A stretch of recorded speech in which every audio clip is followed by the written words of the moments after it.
지난 주일 말씀 이어서 하면요,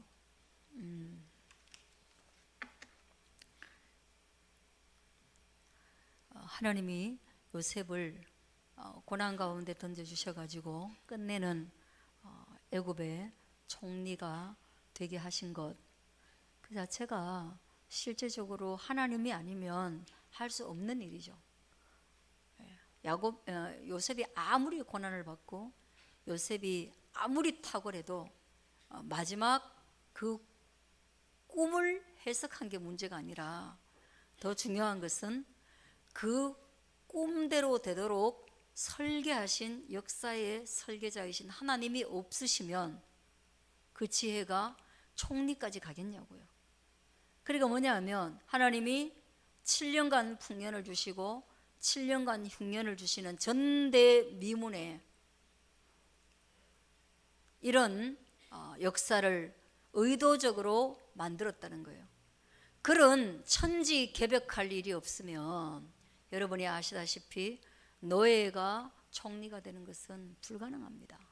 그죠? 꿈의 해석 잘했다고 그렇게 됐겠어요? 예? 그 역사를 뒤에서 설계하신 하나님이 더 중요한 거지. 그걸 애굽 사람들은 사실은 몰랐어요. 그러나 요셉은 그걸 알았습니다. 꿈 해석 아무리 잘해봤자 하나님이 7년간 풍년 주고 다음에 또 풍년 주면 어떡할 건데요? 그럼 사형입니다. 사형. 그죠? 그러니까 그 꿈대로 되게 하시는 하나님이 중요한 것이에요. 그래서 이것을 바울은 이렇게 얘기해요. 심는 자와 물 주는 자, 참 중요하다 이 말이에요. 뭘 심고 그 다음에 그 심어 놓은 것에 물 주는 거, 이것도 대단히 어렵고 수고로운 일이단 말이에요.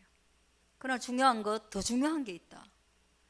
열매 맺게 하시는 이는 하나님이시라는 거예요. 심는 자가 아무리 열심히 심었다고 떵떵거려도, 예?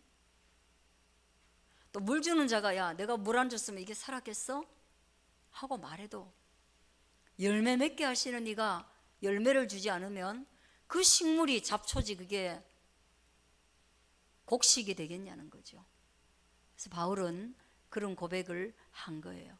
그리고 요셉의 이 꿈도 열매가 되게 하신 하나님 때문에 그는 이 꿈 해석에 신뢰가 더하여지고 그 신뢰는 총리직을 유지하게 한 것이다. 그러므로 이 모든 일은 하나님이 하셨다. 이걸 요셉이 알았다는 거죠. 그러면 그냥 간단하게 생각하면 우리 인생이 심기우고 물 주고 이런 여러 과정들이 있지만 우리 인생에도 여러 과정이 있어요. 그죠?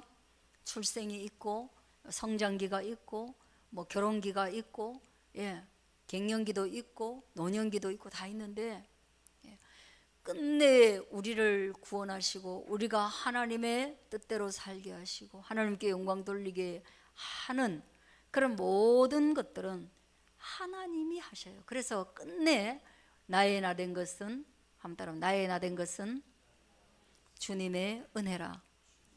내가 이렇게 된 거 주님의 은혜라는 거예요. 그게 잘 되건 때로는 못된 것으로 나타나건 그것이 주님의 은혜고 더 큰 계획 속에 그 더 큰 그림을 그리시는 하나님의 은총이다.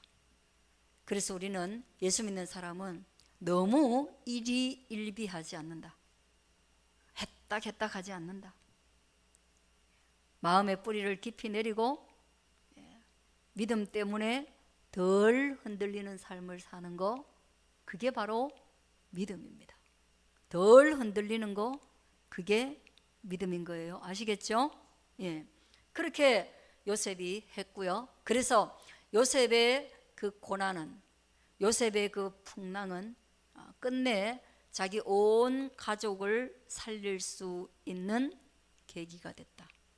그러니 하나님의 이 모든 큰 그림은 뭐냐? 애굽을 살리기 위한 포커스가 아니다는 거예요. 애굽의 사람이 훨씬 더 많이 살아남았겠죠. 그죠? 애굽의 총리가 요셉이 되는 것을 통해서 애굽 전 국민이 흉년에 굶어 죽지 않고 다 살아남았어요. 맞죠? 그런데 그들을 살리기 위한 목적이 아니라 하나님은 요셉의 형제 70인을 살리기 위한 것이 바로 하나님의 목적이었다는 거예요. 그러니까 여러분 봐요. 애굽이 더 많이 살았으면 다다익선이라고 공리주의적 관점에서 최대 다수의 최대 행복이라고, 아, 하나님이 애굽에 복 주셨구나 이렇게 말할 거예요?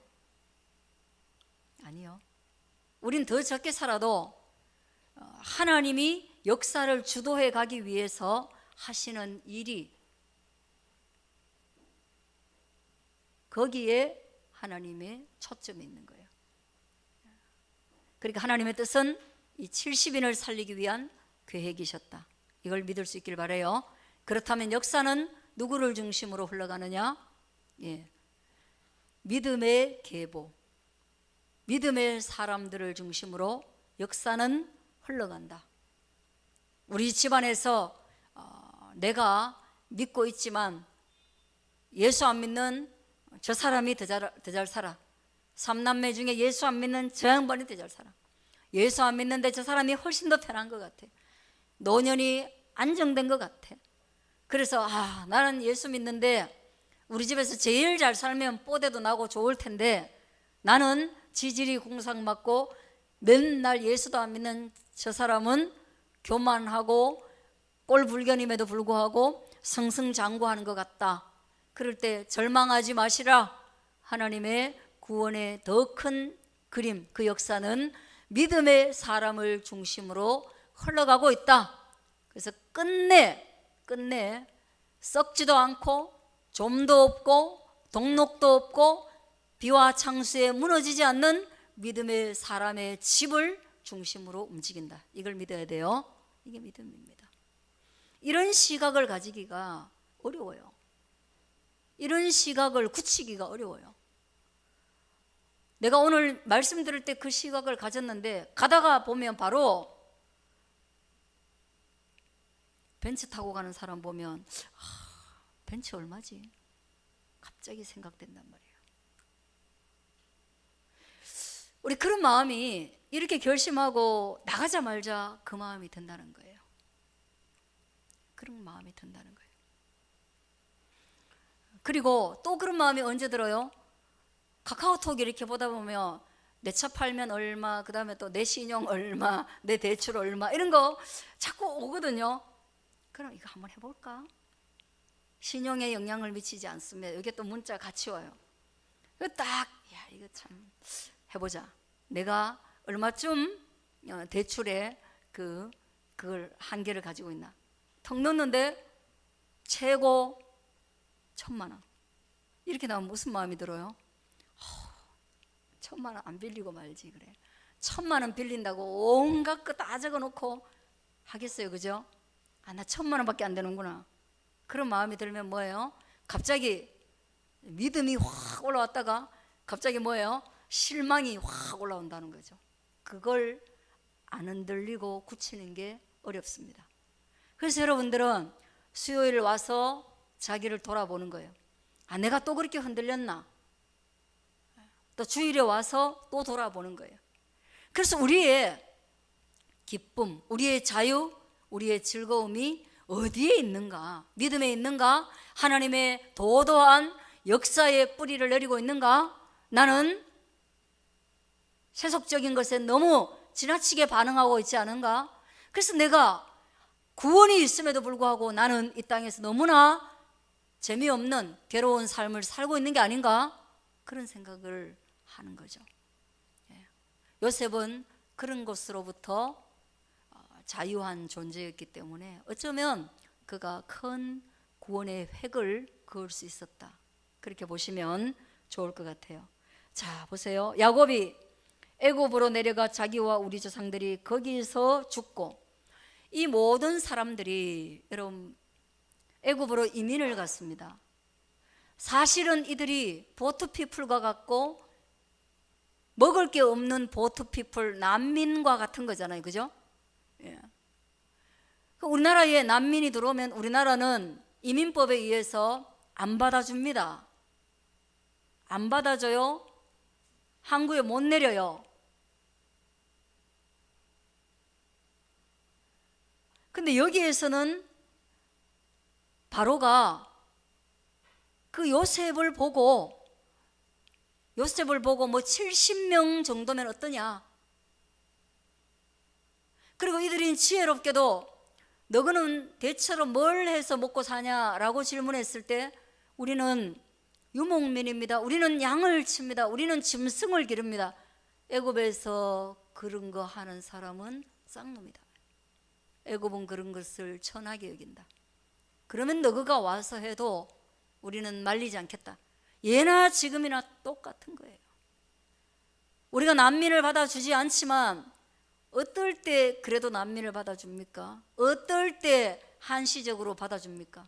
와가지고 농사철에 외국인 노동자들 와가지고 농사 짓고 염전에 가가지고 소금하고 아무도 하기 싫어하는 거, 그 다음에 저 3D 업종들 용접 뭐 이런 것들 하고 하는 거 다 외국인들이 지금 와서 하잖아요. 그 사람도 여기 들어올 수 있는, 취업 비자를 가지고 들어올 수 있는 이유가 뭡니까? 그거 다 우리가 안 하는, 이 시대로 얘기하면 양을 치는, 우리가 천히 여기는, 우리는 굶어 죽더라도 안 하는, 아버지한테 계속 그냥 매달려서 캥거루적으로 살지라도 나는 그렇게 힘든 일 안 한다. 그런 일을 한다고 들어올 때 그들에게는 취업이 열려 있는 거죠. 이들이 그 일을 한다고 하니까 애굽 저 올라가가지고 고센 땅에 가가지고 그럼 양을 쳐라, 그렇게 된 거예요. 이런 특이한 이민인 거예요. 특이한 이민. 이민을 통해서 굶주림에서 벗어나서 하나님 나라의 뜻을 이루고, 그리고 아브라함에게 했던 약속, 이때는 이것이 구원이었지만 아브라함에게 어떤 약속을 했습니까, 여러분? 알았을까요, 이들이? 자기 할아버지에게 어떤 약속을 했는지 알았을까요? 예, 이방의 종이 되어 400년간 거기서 종살이 할 거라고 아브라함에게 가르쳐 줬거든요. 그 아브라함은 이삭에게 말했을 거예요. 야, 내가 하나님께 음성을 들었는데, 하나님께 말씀을 들었는데 우리가 400년 이방 땅에서 종살이 한다더라. 그때 아브라함이 두려움에 떨었다 그랬죠. 그런데 이게 오히려 구원이 됐으니 어떻게 다 예측해 갈 수가 있겠어요? 사람은 알고도 예측하기 어렵습니다. 여기 가가지고 구원이었으나 아브라함에게 하신 언약을 따르면 이거는 곧 뭐예요? 한시적으로는 구원이었으나 종살이하러 들어가는 거예요, 여러분.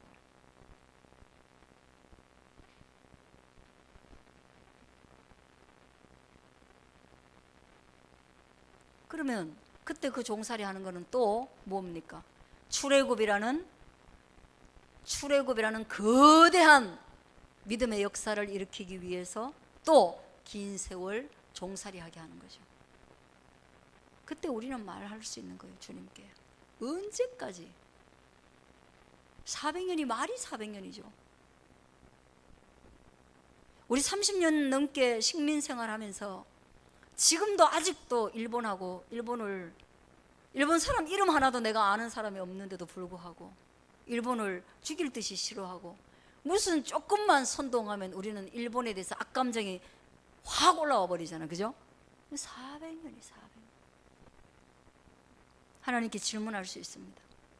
도대체 뭡니까, 하나님의 뜻이? 그렇게 해서 하나님은 뭘 하시고자 합니까? 그리고 그 하시고자 하시는 하나님의 뜻을 굳이 왜 나한테, 그 400년 종살이하는 일에 왜 내가 희생돼야 되고 내 자식이 희생돼야 되고, 그 종살이하는 동안에 아들 놓으면 다 죽었는데 그 모든 아들들이, 그 어린 아들들이, 그 영아들이 다 죽어야 합니까? 하나님의 구원이 도대체 어떤 값어치가 있기에 영아들을 다 죽이고 생짜 청춘들을 다 죽이고 온 가족이 다 종으로 살면서 행복이라고는 누려보지 못하는 400년의 세월을 이루어야 되는데, 그게 도대체 하나님의 구원은 도대체 뭡니까? 여러분 질문 안 하겠어요? 나는 할 것 같아요. 네. 막 그쯤 되면 이판사판이에요. 하나님도 하나님이지만 이판사판이에요. 내 새끼 뭐 다 죽고, 뭐 아들 놈 다 죽고, 예? 내 손으로 죽여야 되고,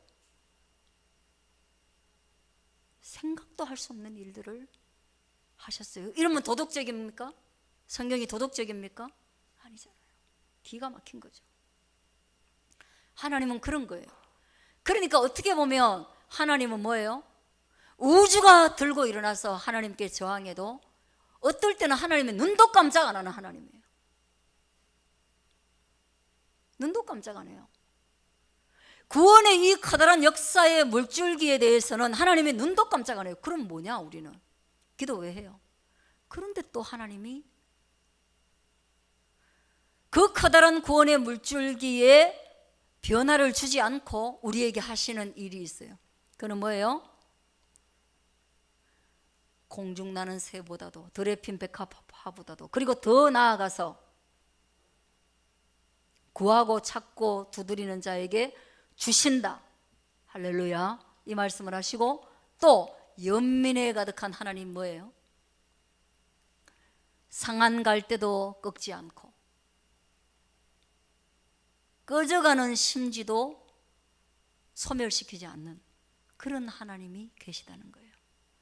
그래서 우리는 이스라엘 백성들이 그렇게 시련 속에 있었지만 그 시련 속에 있는 백성 가운데 꺼져가는 심지도 상한 갈대도 꺾지 않는 그 하나님을 알고 기도하면 그들에게 하나님이 그들의 삶은 또 어루만져 주심으로 구원과 더 큰 구원의 물줄기를 손상 없이 악이 맞춰서 굴려가시는 게 하나님이니까 실망하지 않으시기를 바라는 거예요. 예. 그래서 한나가 기도할 때 그랬잖아요. 한나는 뭘 알았어요? 한나 아이가 없어서 기도했어요. 그는 슬퍼했습니다. 그러나 성경 안에서는 한나가 아들이 없어가지고 첩한테 구박받아가지고 성전에 가서 기도했다고 나오지만, 그러나 성경 글자 가운데는 그가 아들이 없기 때문에 좌절했다라는 단어보다는, 아들이 없어서 좌절했다는 단어보다는 자신의 태에 문을 열어주지 아니하심으로 하나님이 사사시대에 온 백성을 떠난 것처럼 하나님이 자기를 떠난 거에 대해서 아파했다는 거예요. 이해갑니까? 여러분, 아들이 없는 게 슬픈 사실입니까? 하나님이 나를 더 이상 만나주지 않는 게 슬픈 사실입니까? 내가 살면서 결혼을 했는데 그 시대 옛날 시대예요. 아들 못 낳으면 소방 맞아요. 쫓겨나요. 여자가 쫓겨나면 갈 데도 없어요. 친정에도 안 받아줘요. 자, 들어보세요. 아들 없는 게 슬퍼요. 아들을 안 준, 태의 문을 닫는 것을 그건 하나님이 한다고 생각했거든요, 그때. 그럼 태의 문이 닫힘으로 하나님이 나와 동행하지 않는다고 생각하는 그게 슬퍼요. 1번, 아들 없어서 난 못 살겠다. 믿음 좋은 척 한다. 2번, 하나님이 나와 함께 하지 않는 것이 더 슬프다. 우리는 아예 슬프지 않구나. 여러분은 축복받았네요.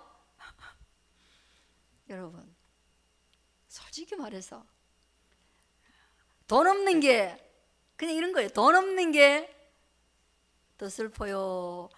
너무 극도로 가난해서 야, 저 사람하고는 하나님이 동행하지 않아. 그렇게 타인에게 말을 들어서 하나님, 돈이 없는 게 하나님의 영광을 가립니다. 이게 더 슬퍼요. 다른 사람들이 나를 보면 하나님 없다고 하잖아요. 하나님 영광을 가려요. 하나님 돈 주세요. 난 돈에 관심은 없는데 하나님의 영광을 가리는 거에는 내가 너무 슬퍼요. 1번이지. 그지? 돈 없는 게 더 슬프지 않아요? 아들이 없는 게 더 슬프지 않아요? 결혼을 했는데. 그죠? 근데요, 하나님의 역사에 그 바퀴들이 굴러갈 때 보면요, 조금 옆으로 샜지만 그런 전심으로 하나님을 구하는 자에게는 하나님이 없는 어두운 시절에도 한나에게 아들을, 사무엘이라는 놀라운 아들을 주셨던 것처럼 구원을, 그 빛을 비추어 주셨습니다. 상한 갈대를 회복시켰. 할렐루야. 그거예요. 하나님은 그게 가능하신 분이에요. 우리는 그게 불가능해요. 우리는 그게 불가능해요. 그러므로 여러분이 지혜가 있다면 어떻게 해야 되느냐? 아들이 없어도 하나님께 뭐라고 구해야 돼요? 하나님, 아들 그거 무엇에 쓰는 물건입니까? 내 돈만 뜯어가지. 근데 아들이 없으므로 사람들이 태의 문을 닫았으니 너가 하나님께 저주를 받았다. 아니, 나는 하나님 너무 좋은데, 하나님만 생각하면 기쁜데 타인들이 하나님에게 너는 저주받았다고 말하는 이 사실을 받아들일 수 없습니다. 지혜가 있다면 그렇게 기도하는 거예요. 하나님을 좀 속여 먹을 수 있어요. 왜? 하나님은 또 그렇게 기도하면 좀 속아 넘어가 주세요. 그리고 그렇게 하는 것을 통해서 우리가 가치관이 바뀌어요. 아, 나의 가치가 아들의 가치보다는 하나님과 동행의 가치를 더 둔 그런 기도를 하는구나. 그러면서 자꾸만 우리가 성장해 가요. 그렇게 하다 보면. 하나님, 돈 주세요. 100원만 주세요. 계속 말하는 것보다 여러분이 기도할 때 어떻게 하는 게 맞아요? 지혜가 있다면. 그래서 지혜를 구하라고 하는 거죠. 하나님, 꼭 달라는 건 아닙니다. 근데 하나님도 아시다시피 꼭 쓸 때가 있는 건 맞잖아요. 그렇게 저는 기도를 해요. 꼭 나한테 안 줘도 됩니다. 근데 그게 나한테 들어오기는 해주세요. 그래서 내가 좀 써야 될 때가 있습니다. 누구를 줘도 괜찮습니다. 근데 그놈이 여기 좀 와야 됩니다. 그래서 내가 좀 쓸 때가 있어요, 하나님. 그래서 하나님을 괴롭게 하는 거죠, 뭐. 아버지를 괴롭게 하는 거죠. 아버지가 용돈 필요하나? 그렇게 물으면 아니요, 필요 없어요. 그렇게 말하면 안 주잖아요, 아버지가. 아, 그래, 그럼 다음에 줄게 이러잖아요. 그게 아니고, 아버지 용돈 필요하나? 그럼 뭐예요? 꼭 필요한 건 아닌데 있으면 뭐 할 게 한 게 있어요. 이렇게 말해야 돼요. 그럼 꼭 받아요. 이해갑니까? 아들이 돼갖고 아버지 마음도 모르고 지금 용돈 주려고 마음 먹고 말하는데, 아, 용돈 필요 없어요, 아버지. 나한테도 돈 있어요. 그럼 아버지가 무슨 명분으로 줍니까? 등신들은 그래 해요, 보면. 아, 용돈 필요 없어요. 근데 뭐예요? 지혜로운 아들은 아버지가 주시면 제가 생각해 놓은 게 있는데 그거를 꼭 하고 싶어요. 그래, 그게 얼만데 뭐 하고 싶은데, 네, 아버지가 5만 원 주려고 하셨는데 그 5만 원 받고 다음 달 용돈 못 해가지고 내가 20만 원짜리 사야 돼요. 그럼 아버지가 뭐예요? 야야, 내가 기왕 돈을 주는데 네가 다음 달까지 기다려서 그거를 사게 하느니 고마, 다음에 이번에 내가 15만 원 줬구마, 네한테 5만 원 있다고 하니 20만 원으로 뭘 사라, 이래 한다는 거지. 내가 가르쳐 줬으니까 여러분이 받으면 나한테도 좀 주세요. 내가 가르쳐 줬잖아. 이건 대단한 지혜예요. 알았죠? 예. 정은아, 들었나? 네 멍충하더라 보니까. 상속이 얼마 안 된다고 그걸 안 한다는 거예요. 근데 아이고, 네가 참 돈에 욕심이 없구나, 내가 그럴 줄 알았지. 아니거든. 너 참 멍충하다. 그렇게 기뻐하지 않아요. 부모님도 안 기뻐요. 알았지? 눈을 떠. 그렇게 해야 돼, 하나님께는. 자, 그렇게 해서 애굽으로 쭉 다 올라가 가지고 온 조상들이 거기에서 죽은 거예요. 여러분 보세요. 이제 우리의 세계관 가운데 하나 정립해야 되는 거 한번 말씀드립니다. 여러분, 이제 우리나라는 이 민족을 받아들일 때가 되어 옵니다. 옛날에 우리나라에서요, 국산품을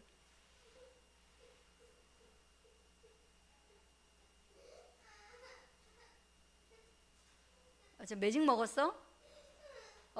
괜찮아, 안 죽어. 매직 입에 한가득 물었네. 됐어, 괜찮아.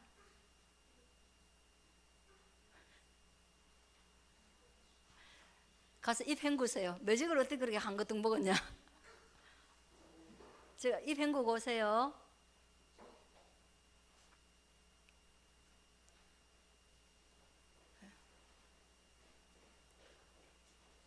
예전에 우리 어렸을 때요, 국산품을 애용하자 그런 구호가 있었어요.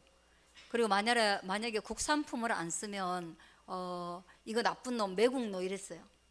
그래서 맨날 국산만 썼어야 됐어요. 한때 그랬어요. 그리고 어느 날부터 외국산이 이제 한 개 한 개 들어왔거든요. 그래서 처음에 미국 거 쓰면 욕을 덜 얻어먹고 일본 거를 쓰면 욕을 엄청 얻어먹었어요. 근데 요즘 한번 보세요, 여러분. 중국산이, 그리고 베트남산, 태국산이 판을 쳐요. 그죠? 요즘 국산품을 애용하자고 하는 사람 있어요? 없습니다. 다 외국 제품을 씁니다. 그렇죠. 사람도 마찬가지입니다. 외국인이 들어오면 다 이제 막 거부감을 가지다가 어떻게 돼요? 노동시장이 이제 개방되고, 결혼시장이 제일 처음에 개방됐거든요. 결혼시장이 왜 수요 공급의 원리가 안 맞잖아요. 노동시장도 수요 공급의 원리가 안 맞잖아요. 그런데 문제는 뭐예요? 이제는 출산을 안 하기 때문에 그런 거예요. 끝내는 이제 다 받아들여지게 됩니다만은, 그러나 그런 경제 논리를 떠나서 성경에서는 보면 끊임없이 왔다 갔다 하는 것을 통해서 민족과 열방 가운데 복음이 보편화되는 것입니다. 그죠? 그렇게 되는 거예요. 그리고 우리도 사실은 우리나라 같은 경우에는 오히려 개방하면 나쁜 점이 많이 있겠지만, 그러나 그들에게 여기에서 복음이 들어가고, 다시 그들이 여기에서 학대를 당하건 시련을 당하건 간에 그들이 다시 이 이민족과 같이 고향으로, 출애굽처럼 고향으로 돌아가면 그들이 뭘 한다? 복음의 기지 역할을 하게 되는 거예요. 그래서 이런 복음이 하나님의 섭리 속에서 움직여 갔던 게 이민사예요. 그래 이제는 우리도 조금 마음을 열고, 무엇보다 그런 부분에서 이민에 대해서 너무 반대하지 않고, 그러나 정책적으로 혼란스럽지 않게 아주 자연스럽게 서서히 개방된다면 그거 별 문제될 게 없다. 이거는 절대로 안 되는 영역은 아니다. 동성간에 결혼하고 이런 거는 성경에서 절대로 안 되는 영역 중에 하나지만, 이민 이런 거는 절대 영역이 아닙니다. 아시겠죠? 그렇게 해서 이들이 다시금 애굽에서 살면서 이제는 그들이 구원받았지만 이제 그들이 고난의 역사 속에 들어가게 됩니다. 이 고난이 그들을 얼마나 머리가 탁월한 종족으로 만들어 갔는지, 그거는 또 다음 주에 한번 또 하겠습니다. 기도할게요.